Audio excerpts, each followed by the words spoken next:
আমি আগামীকালকে আসার কথা ছিল ঢাকা, আমি আসতে পারি নাই।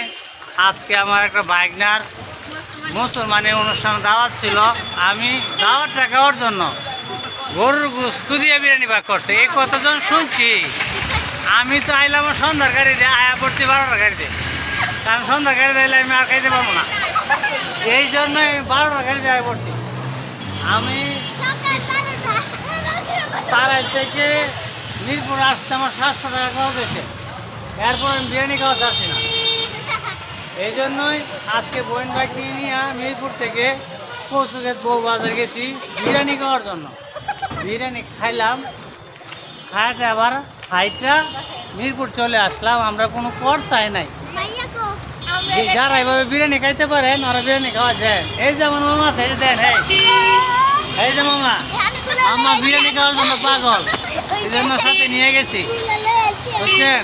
এখন মামা হাঁটতেছে না, বেশি খায় রয়েছে। ধন্যবাদ সবাইকে, আসসালামু আলাইকুম, আল্লাহ হাফেজ।